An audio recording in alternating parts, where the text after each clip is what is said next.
Baik, Shalom Bapak Ibu Saudara yang diberkati Tuhan. Jumpa lagi bersama saya Pendeta Jerry Adu dalam program ilustrasi khotbah Kristen yang lucu dan kocak. Saudara, saya tidak sedang menonjolkan kelucuannya, tapi ini hanya merupakan sarana untuk kita bisa mengerti firman Tuhan lebih baik. Nah, saudara, hari ini kita akan bicara tentang sebuah judul atau tema, yaitu kamu satu-satunya harta yang terindah dalam hidupku. Seorang suami mengatakan kepada istrinya, kamu satu-satunya harta yang terindah dalam hidupmu. Jadi ceritanya ada seorang bapak dan ibu yang telah menikah bertahun-tahun. Rupanya sebelum mereka menikah, seperti biasa orang-orang muda berpacaran dan saling sayang menyayangi. Ya biasalah kata-kata gombal mulai keluar.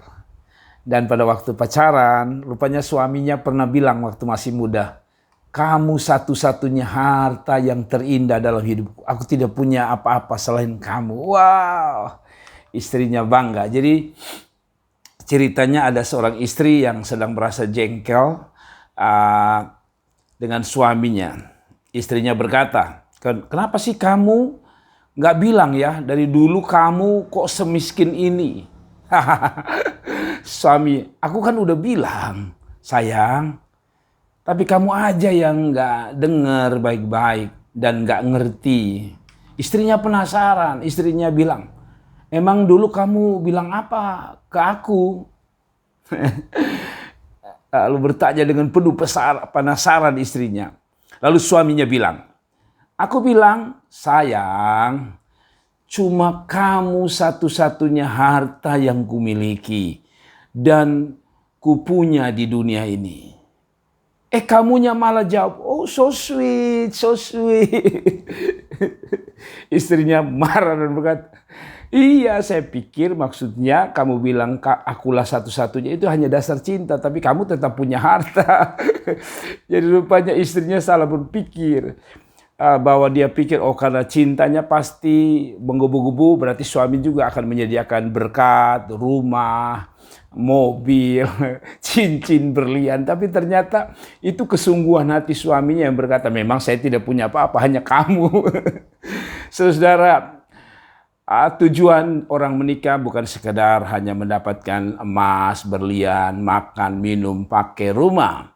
Tentu adalah harta yang lain, yaitu cinta yang sesungguhnya. Bagi sang suami, dia sudah punya cinta. Lebih baik dia punya cinta tapi tak punya apa-apa. Tapi istrinya berpikir bahwa samping cinta harus ada modal. Saudaraku yang diberkati Tuhan. Nah, saudara-saudara, ini pun terjadi di dalam perjalanan hidup seorang bernama Paulus. Seorang rasul yang kita tahu bahwa dia pernah hidup jahat, dia membunuh jemaat mula-mula atau gereja Tuhan. Tetapi hari ini saya mau bahas tentang bagaimana pandangan Paulus juga seperti ibu tadi. Dia berpikir bahwa kekayaannya adalah dulu sebelum dia mengenal Kristus, kekayaannya adalah kepintaran, kekayaannya adalah menjadi anggota atau beragama Yahudi dengan segala rutinitas ibadahnya. Dia bangga, dia merasa itu kekayaannya. Saya coba baca untuk kita Filipi pasal yang ketiga. Apa yang menjadi kekayaan Paulus? Apakah harta dunia? Apakah kepintaran? Apakah ketenaran? Mari kita lihat apa kekayaan sesungguhnya dari Rasul Paulus. Namun sebelumnya mari kita baca Filipi pasal yang ketiga. Filipi pasal yang ketiga ayat yang keempat. Sekalipun aku juga ada alasan untuk menaruh percaya pada hal-hal lahiriah. Jika ada orang lain menyangka dapat menaruh percaya pada hal-hal lahiriah, lebih lagi disunat pada hari ke-8 dari bangsa Israel, dari suku Benyamin, orang Ibrani asli, tentang pendirian terhadap hukum Taurat, aku orang Farisi. aku penganiaya jemaat, tentang kegiatan aku penganiaya jemaat, tentang kebenaran di dalam mentaati hukum Taurat, aku tidak bercacat. Jadi saudara-saudara, bagi Paulus dia punya harta di masa lalu. Dia berpikir bahwa harta yang paling indah dalam hidupnya, yang tadi dikatakan dia bangga sebagai seorang Yahudi yang disunat pada hari ke-8, itulah kekayaan dia yang dianggap sebagai kehormatan, sebagai kebanggaan. Dia berkata, saya dari bangsa Israel. Bagi dia menjadi orang Israel adalah sebuah kebanggaan yang saya sebut sebagai harta yang paling indah dalam diri sang rasul yang sebelumnya bernama Saulus. Dia berpikir bahwa dengan jadi bangsa Israel, orang Israel, dia menjadi orang yang paling berharga atau saya sebut sebagai punya harta di masa lalu. Suku Benyamin, orang Ibrani asli, saudara tahu bahwa itu adalah aset bagi si Saulus atau akhirnya berubah jadi Paulus. Dia menganggap bahwa menjadi orang Ibrani adalah sebuah aset, sebuah kekayaan di masa lalu. Tentang pendirian aku terhadap hukum Taurat, aku orang Farisi. Dia pikir kekayaan dia, kebanggaan dia dulu adalah kepintaran dia memahami hukum Taurat. Tentang kegiatan aku penganiaya jemaat, tentang kebenaran dalam mentaati hukum Taurat, aku tidak bercacat.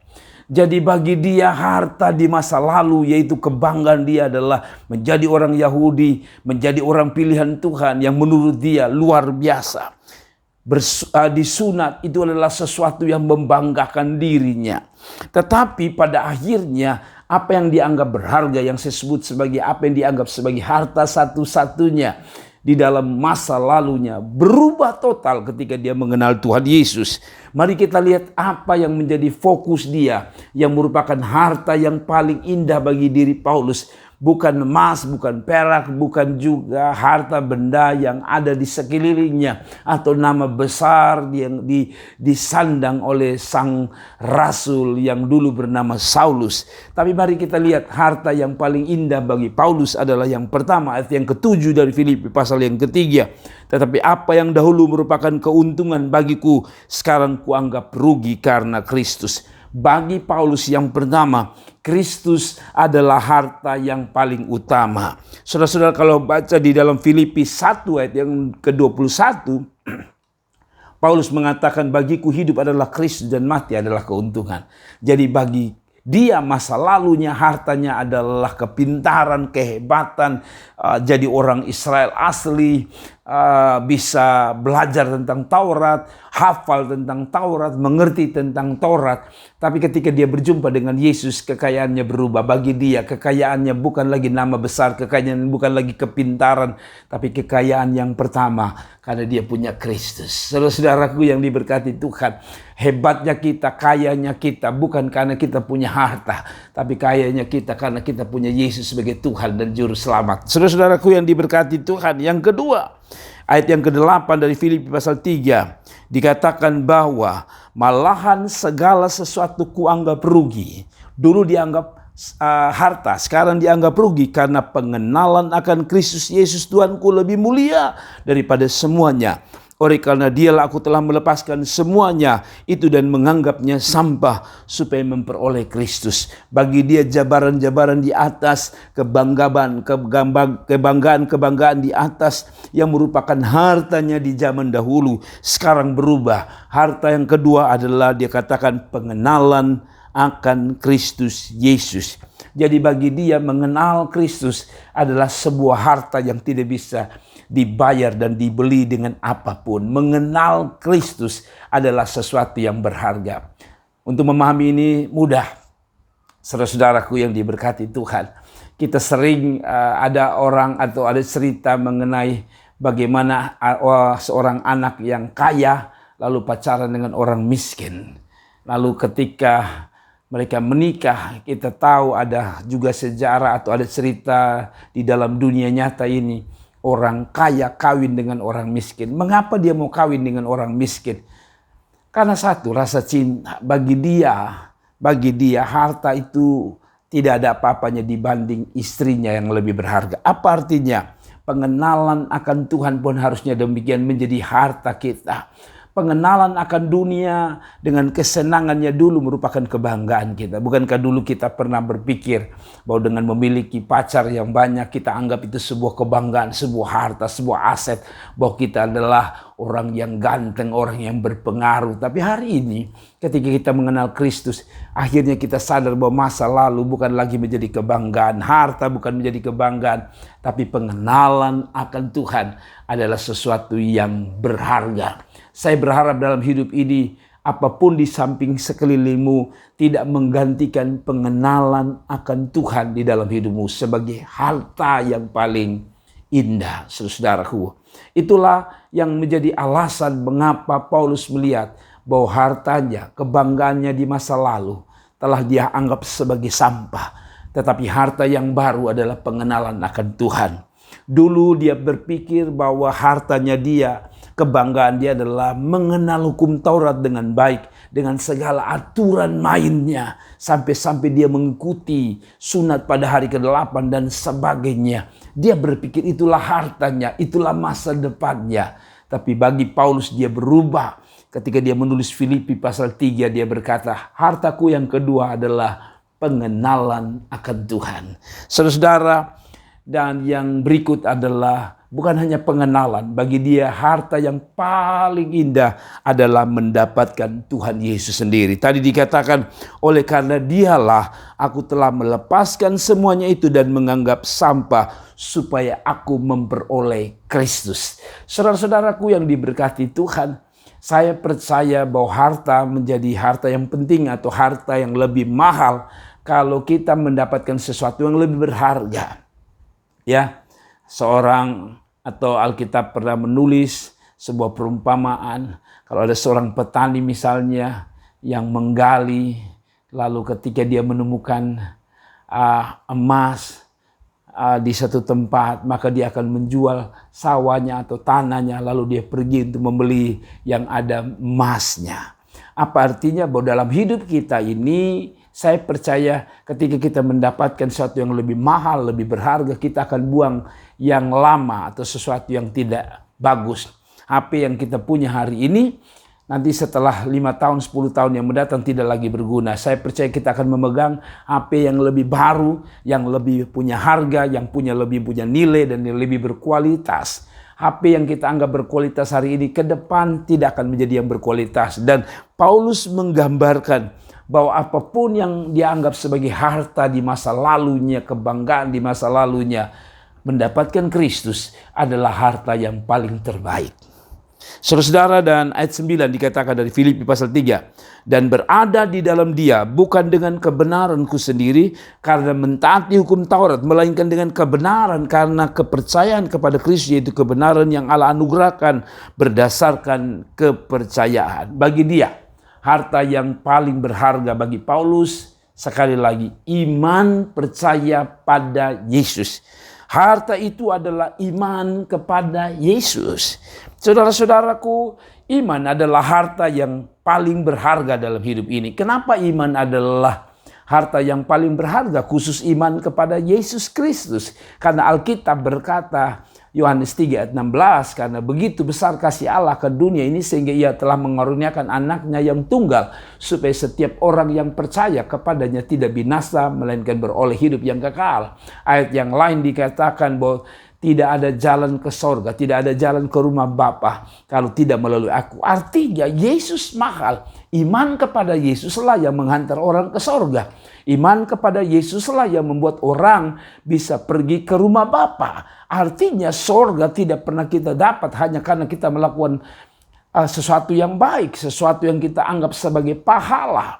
Tetapi untuk bisa sampai ke sorga, kita hanya punya satu jalan, yaitu Yesus Kristus. Jadi iman kepada Yesus adalah sesuatu yang mahal, sesuatu yang berharga. Tapi sayang hari-hari ini ada begitu banyak orang muda, ada begitu banyak orang terkenal, ada begitu banyak artis yang menjual Yesus, menjual iman mereka hanya untuk mendapatkan sesuatu yang kita anggap sebagai harta yang sementara, pangkat, kedudukan, keterkenalan, ya nama besar dan sebagainya. Untuk mendapatkan itu mereka menjual harta yang terbaik, yaitu iman mereka kepada Yesus. Saya percaya ketika satu waktu Tuhan datang kali kedua, ketika kita dihakimi, Saya percaya orang-orang ini akan menyesal, menangis, berteriak, dan memohon ampun karena mereka telah melepaskan harta mereka yang paling penting, yaitu Yesus. Sebagai orang percaya, saya mau bilang, iman kepada Yesus adalah harta yang paling terbaik atau yang terbaik untuk hidupku dan hidupmu. Saudara-saudaraku yang diberkati, Alkitab mengatakan, apa gunanya engkau punya isi dunia kalau engkau harus binasa? Apa artinya? Iman pada Yesus adalah harta yang tidak boleh kita jual, apalagi kita tukar dengan harta yang sementara. Apapun yang kita dapat, ingat, dia hanya berhenti pada lubang kubur. Setiap kita dapat apapun hanya berhenti pada lubang kubur. Hanya imanlah yang akan membuat engkau bukan hanya bisa hidup di dunia ini, tapi engkau akan hidup dalam kekekalan. Dan kekekalan di surga hanya melalui satu pribadi, namanya Yesus. Jadi dengan menjual Yesus sebagai hartamu, engkau bukan hanya kehilangan imanmu, tapi engkau kehilangan nyawamu, alias kamu binasa. Karena itu saudara, orang-orang muda yang hari ini oleh karena engkau menikah dengan orang yang tidak seiman, lalu saudara sudah mengikuti dia, saya mau bilang, ketika saudara mendengar khotbah ini, saudara disentuh, saya minta sama saudara pulang kembali. Harta terbaik adalah iman di dalam Tuhan Yesus. Dan saudara-saudara, apalagi harta bagi Paulus di dalam perjalanan hidupnya. Langsung pada ayat yang ke-13, saudara-saudaraku yang diberkati Tuhan, ya, ayat yang ke-13. Bagi Paulus adalah ini. Apa hartanya? Hartanya adalah panggilan surga. Saudara-saudara, dikatakan ayat 13, saudara-saudara, aku sendiri tidak menganggap bahwa aku telah menangkapnya. Tapi ini yang kulakukan. Aku melupakan apa yang di belakangku dan mengarahkan diri kepada apa yang di hadapanku. Ayat 14. Dan berlari kepada tujuan untuk memperoleh hadiah, yaitu panggilan surgawi dari Allah dalam Kristus Yesus. Saudara-saudara, harta yang berikut adalah panggilan surgawi untuk memperoleh hadiah, yaitu panggilan surgawi dari Allah dalam Yesus Kristus Tuhan.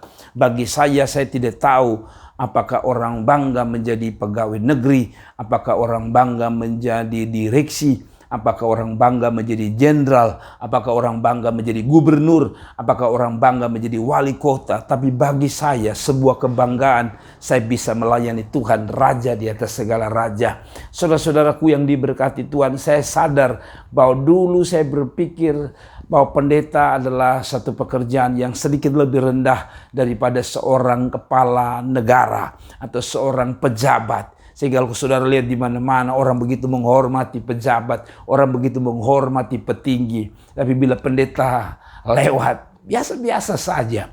Tapi bagi saya seperti ayat Alkitab berkata, harta yang paling berharga adalah panggilan surgawi. Di dalam hidup ini hanya ada dua. Kalau bukan panggilan duniawi, pasti panggilan surgawi. Kalau ada orang bangga dipanggil oleh presiden, kalau ada orang bangga karena dipanggil bekerja di sebuah instansi, kalau orang bangga karena dia dipanggil untuk melayani presiden atau gubernur, maka saya mau bilang bagi saya harta terbaik adalah menjadi seorang hamba Allah. Kenapa? Karena saya percaya sebagai seorang hamba Allah, saya percaya saya akan melayani sang raja, raja di atas segala raja, Tuhan di atas segala Tuhan. Satu waktu ada seorang misionaris yang pulang ke negaranya. Ketika dia pulang sampai negaranya, dia tidak disambut oleh negaranya. Namun ketika pasukan tentara dari negaranya berperang ke satu negara yang lain, pulang, jenderal mendapatkan tepuk tangan. Dan ketika dia pulang, rasanya dia marah pada Tuhan.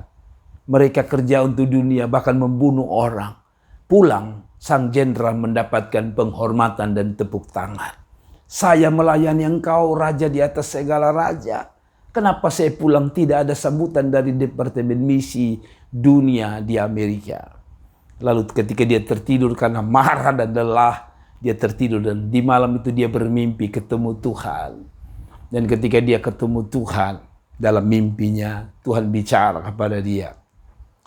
Mengapa engkau marah? Dia berkata, ya, tentara sang jenderal pulang membunuh orang, tapi pulang disambut oleh negara dengan tepuk tangan sepanjang jalan berkata, hidup jenderal, hidup jenderal. Aku pulang tanpa penyambutan, aku pulang tanpa penghormatan.